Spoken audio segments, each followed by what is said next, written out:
According to the new Pew Research conducted amid series of mass shootings and rising levels of gun violence in several major U.S. cities, nearly two-thirds of U.S. adults, approximately 64%, approve of the new gun law, passed by Congress and signed into law by President Biden on June the 25th. 32% strongly approve it. 21% disapprove it, which also includes 11% who strongly disapprove, while 15% who are not sure. The Bipartisan Safer Communities Act bill enhances background checks for gun buyers 21 years of age and provides funds for mental health services. It also closed the boyfriend loophole, which prevents convicted domestic abusers from purchasing of firearms for 5 years. In addition, this plan also provides $750 million in grants to incentivize states to start crisis intervention programs, clarifies the definition of a federally licensed firearms dealers, and creates penalties for straw purchases and gun trafficking. But most Americans are still not optimistic about the fact that this new law, they claim that it will not do much to reduce gun violence in the country. Today's focus is Texas, and the question is if we can protect the Second Amendment while protecting Texans from gun violence. And how do people use firearms responsibly in this state? Uvalde massacre is etched in our memory. School security is a complex issue with no simple single solution. The issue includes security, infrastructure, technology, personal training, and even policies. But how communities can be engaged in making our society more secure?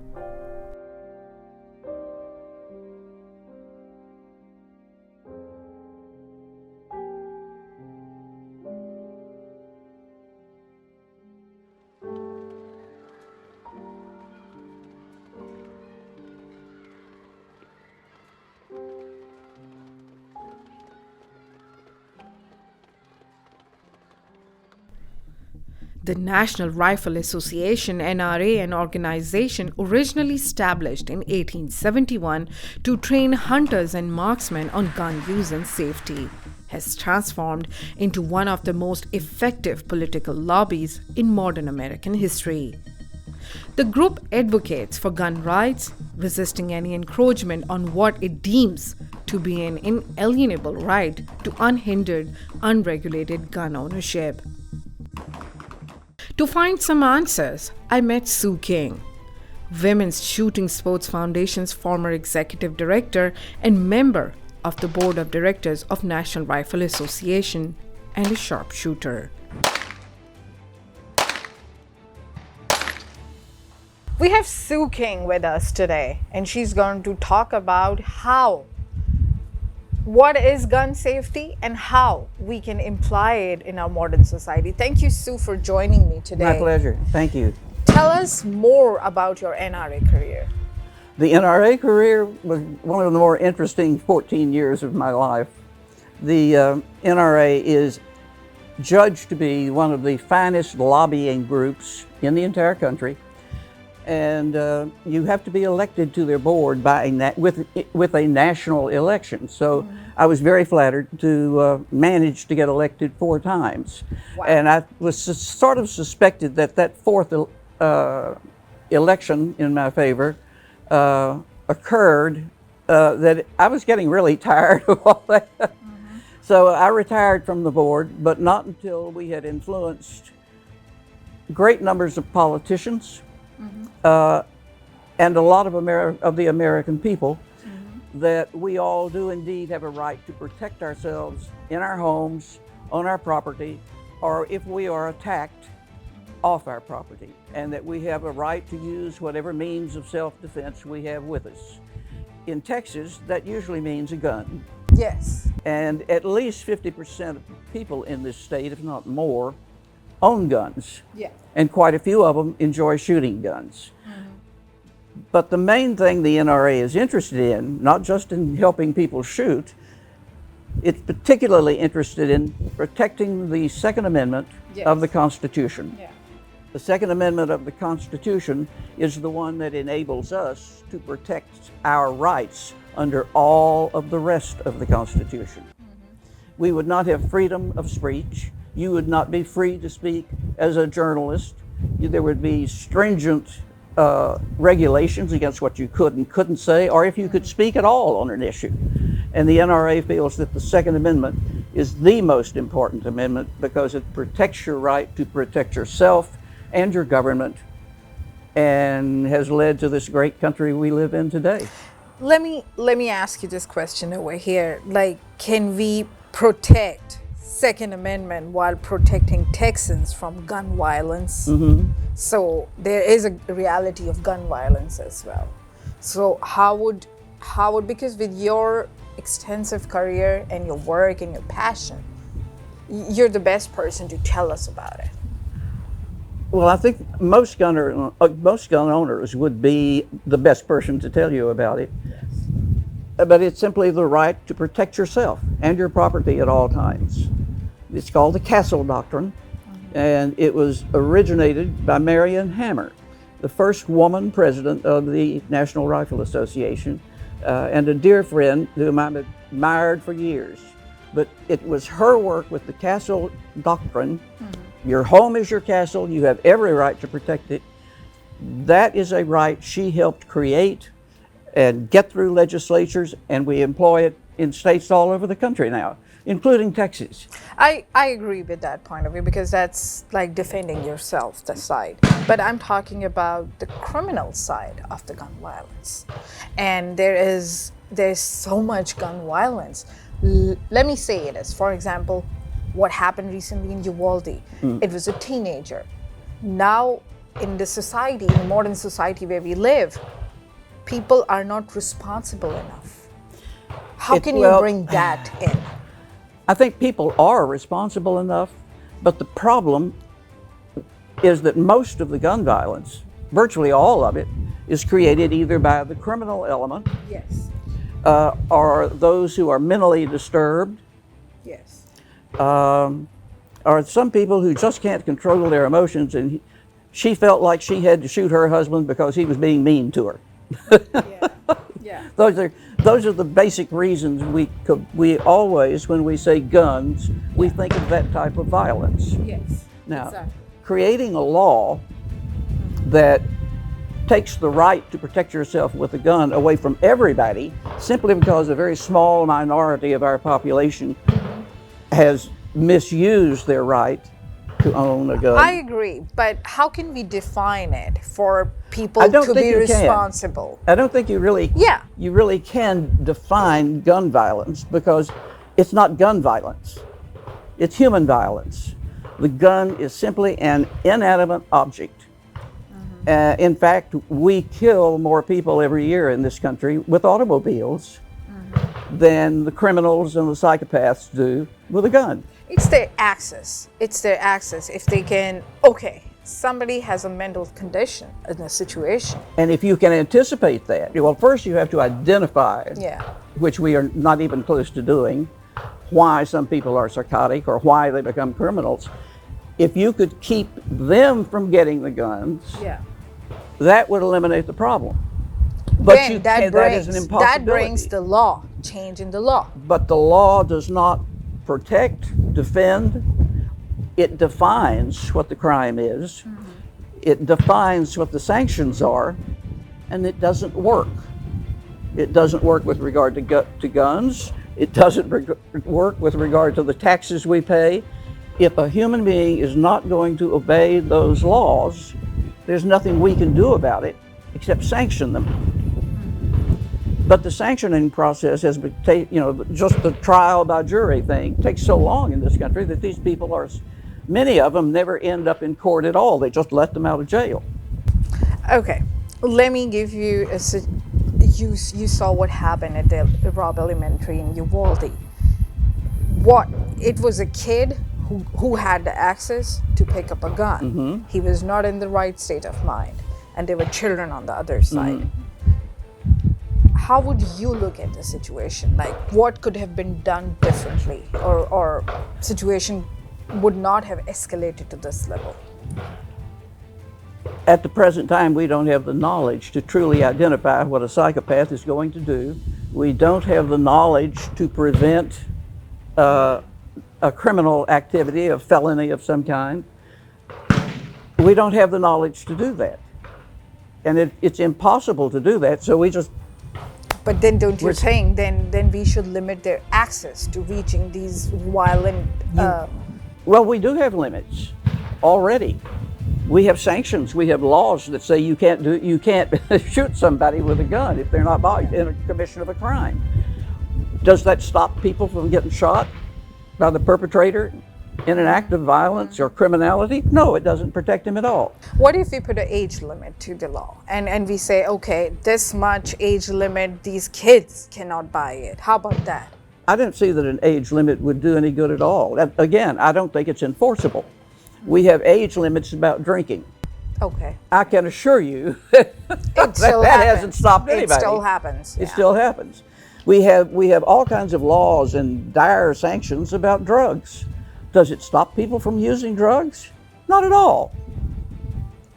The law is there to not stop crime, not stop drugs, not stop any kind of crime. It merely defines what the crime is and tells you what the sanctions are. It does not prevent anyone from breaking that law. Okay, let me ask you this question as well. Again, I'm circling back to the same question, because how easy it is for people to use firearms irresponsibly in this state. Because as per statistics, over 4,000 Texans every year, they're killed by gun violence. And again, who's the one doing the violence? Many of the crimes, or the deaths caused by guns, are committed by criminals and psychopaths. All right? So we don't know how to identify a criminal or a psychopath anywhere in this country, not just Texas. If we could do that, we could stop a lot of the gun violence. Because the gun violence is coming not from people like the people you see out here shooting every day of their lives, practically. They're responsible to deal with it. There is no way you can stop gun violence. Because it is the human being that should be stopped. Everyone is focusing on the gun. Let's control the gun. Let's take the guns away. Let's make sure that no one under the age of 20 can get a gun. All of these different sanctions are out there in one state or another, but they don't work. They do not work. You are still going, it does not stop anything. You've got to stop the human being that pulls the trigger. Stop the human being, the psychopath, the criminal, the mentally disturbed. You stop them from getting access to a gun, and that would eliminate guns as part of the problem. And then they would go to perhaps ball-peen hammers, steak knives, automobiles, which are used in many crimes. There are always alternative ways to attack somebody with a weapon, and the weapon does not have to be a gun. Let me just take a very short break. We will be right back. We are talking to Sue King. She has served on an NRA board for the longest time. Stay tuned.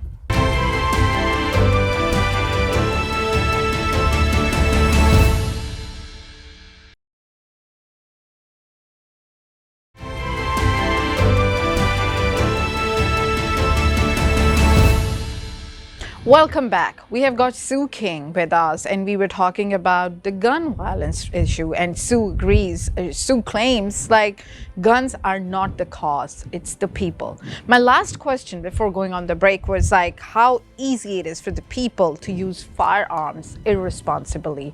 But Sue said it's not the firearms, it's the people. It is the people. But let me say this, Sue. Women in Texas are 20% more likely to be murdered with a gun than women in other states. So, like I was saying, if you really look at the violence against women, it does happen from guns. I mean, I'm not being biased or something, but this is the reality. Women are always going to be targets of abuse from husbands, from boyfriends, and sometimes guns are involved in that. Other times it's just sheer male physical strength used to choke her. Kitchen knives, baseball bats, beat her to death. Guns are just one of the tools that can be used against women or any other group in this country.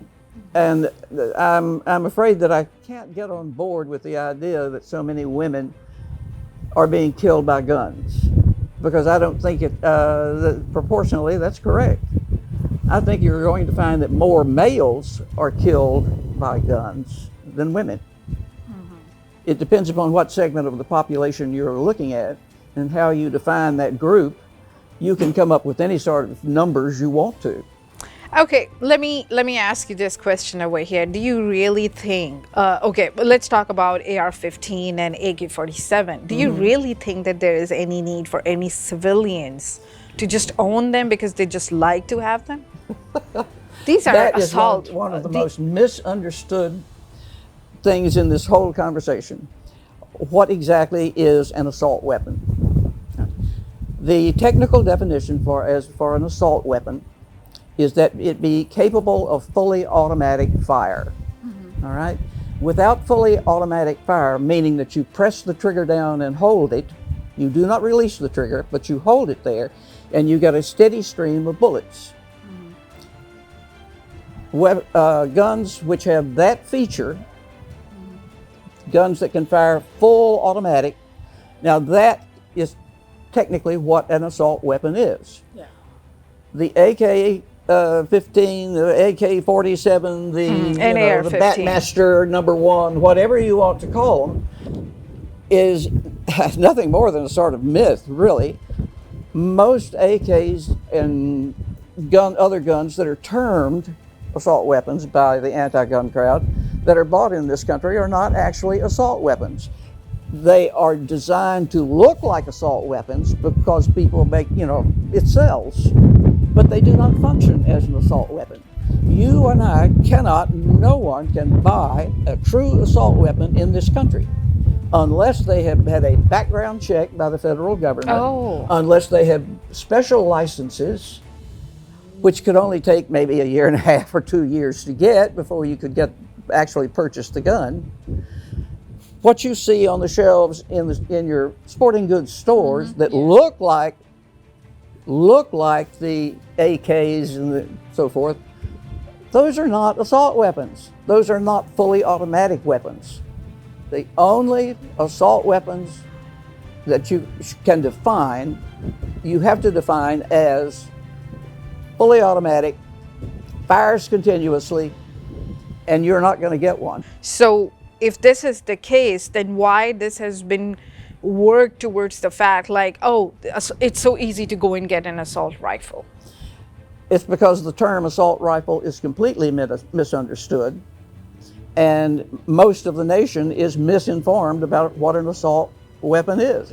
I have several guns that if they were fully automatic, those would be assault weapons, but they're not fully automatic weapons. Okay. You press the trigger, you hold the trigger down, and it fires a continuous stream of fire. That's an assault weapon. It makes no difference what the gun looks like. Okay. In fact, I think I have with me a gun that you could call an assault weapon. Okay, and it is, in reality, it is not. You have to pull the trigger every time you shoot.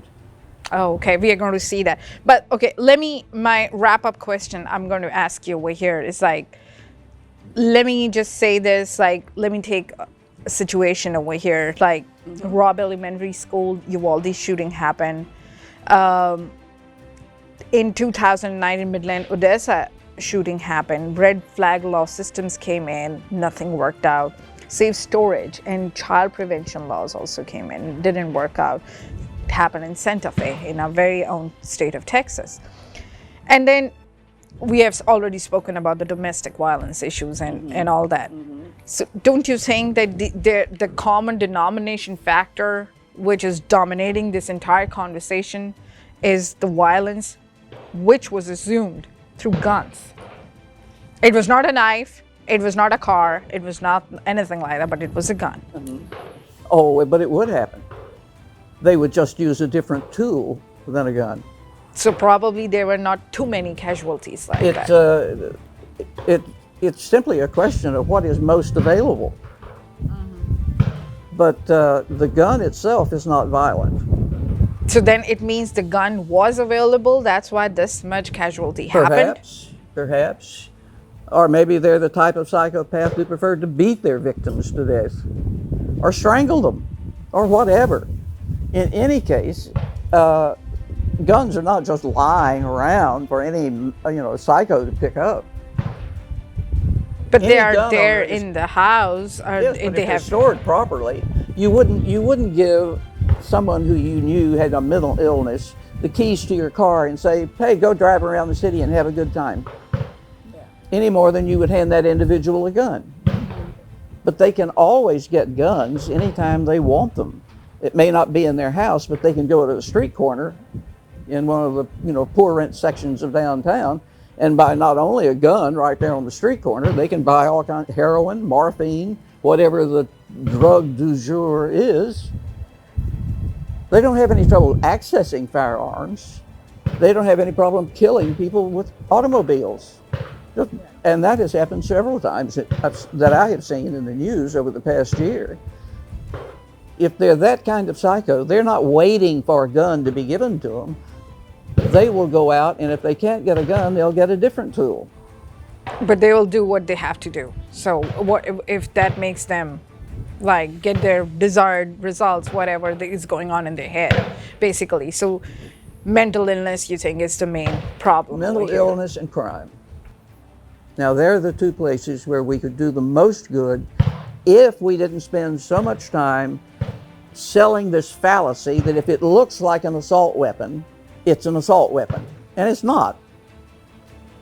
I have several guns that look exactly like assault weapons, and in fact were originally an assault weapon, but they've been modified so that they can't shoot automatically. And they're perfectly legal.